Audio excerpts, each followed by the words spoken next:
Selamat pagi. Pagi, luar biasa. Oke, silakan disimak nanti apa yang ada pada video ini nanti bisa dicatat. Kemudian setelah videonya disimak nanti Pak Guru akan memberikan lembar soal yang nanti dikerjakan dari masing-masing kelompok untuk diskusikan. Masuk yuk ke materi pertama, yaitu Ragam Bentang Alam Indonesia. Sebelum kita mempelajarinya, kita harus tahu dulu apa itu bentang alam. Bentang alam adalah hamparan alam dengan aneka ragam bentuk permukaan bumi. Terdapat dua jenis bentang alam, yaitu daratan dan perairan. Contoh dari bentang alam daratan yaitu gunung, ladang atau kebun, sawah. Selain itu ada juga lembah, hutan, dan juga pantai. Sedangkan bentang alam perairan contohnya adalah sungai, rawa, lalu ada juga danau dan laut. Untuk bentang alam daratan dibagi menjadi dua, yaitu dataran tinggi dan rendah. Untuk menentukan suatu dataran termasuk dataran tinggi atau rendah bisa diukur ketinggiannya dari permukaan laut. Nah, untuk dataran tinggi udaranya sejuk dan hasil pertaniannya sangat khas. Dataran tinggi di Indonesia banyak terdapat di dekat pegunungan. Apa itu adaptasi? Adaptasi artinya penyesuaian diri setiap makhluk hidup terhadap suatu keadaan. Setiap makhluk hidup yang berada di permukaan bumi akan selalu beradaptasi dengan lingkungan sebagai salah satu strategi bagi setiap makhluk hidup untuk tetap bertahan hidup. Berikut adalah dua contoh dari kondisi lingkungan di mana manusia biasa beradaptasi.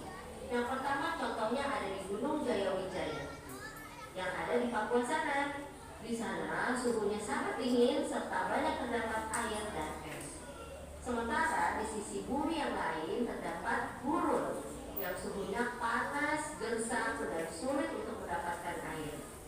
Jika manusia tidak bisa beradaptasi dengan perbedaan kondisi lingkungan, maka manusia akan mengalami kesulitan.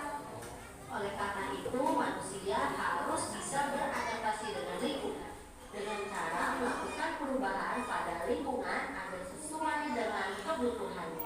Ciri-ciri bentang alam di antara ciri-ciri ada gunung, bukit, daratan, dataran tinggi, dataran rendah, sungai dan danau yang ada. Untuk gunung itu bisa dilihat di lembar materi yang ada. Itu puncaknya tinggi, ya kan? Airnya curam, suhunya lebih dingin daripada dataran yang lain. Kemudian bukit itu jenisnya lebih rendah daripada gunung.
Silakan dari kelompok 3 untuk dijawab. Yang keras.